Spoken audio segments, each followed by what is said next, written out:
For today's little adventure, we're reading Splat, the cat says thank you. For Splat, Splat says thank you by Rob Scott. Splat was worried that Seymour hadn't smiled all day. He was covered in spots and not feeling well. This isn't right, thought Splat. How can I make Seymour smile? Splat pulled a book from his drawer and showed it to Seymour. I made it for you, Splat said. I call it a friendship book. Splat opened the book and it began quite simply. For Seymour, the best mouse I know. Seymour sneezed. Splat turned the page and began to read aloud. When I was scared to try out for school play, you encouraged me to do it in any way, said Splat. Thank you.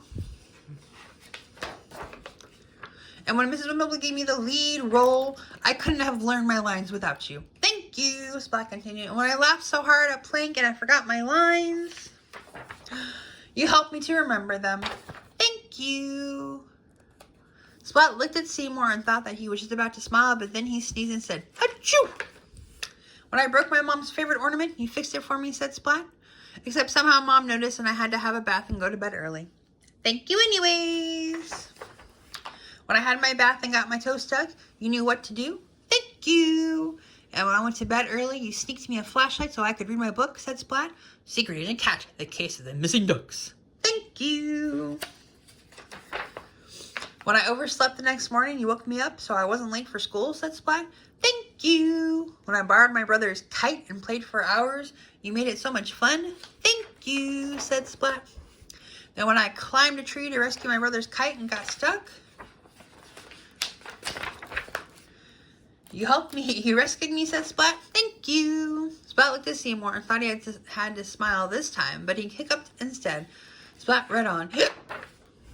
When I pretended I was speeding through space in a rocket ship about to be first cat on the moon, and Spike passed me in a faster rocket ship and tried to become the first cat on the moon instead, you told me space cats never give up.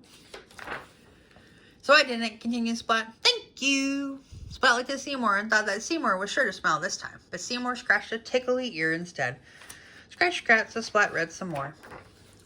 When I told you my biggest secret you didn't tell anyone else, thank you. And when Spike gave Kitten a bigger Valentine's Day card than the one I gave her, you knew how to make me feel better. Thank you. When little sis was covered in spots and not feeling well, you made her smile, said Splat. Thank you. And when I was covered in spots and not feeling well, you made me smile. Thank you.